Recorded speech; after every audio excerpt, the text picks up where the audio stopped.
Show you in this video how to restore backups on cPanel. So what you're gonna have to do is to go to manage here, and then from here we're gonna have to click on log in to cPanel, and make sure you don't forget your username, and if you want to change your password you can do it from here.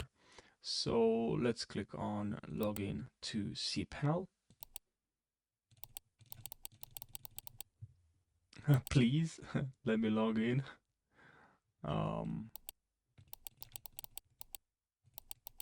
Okay, that's cool.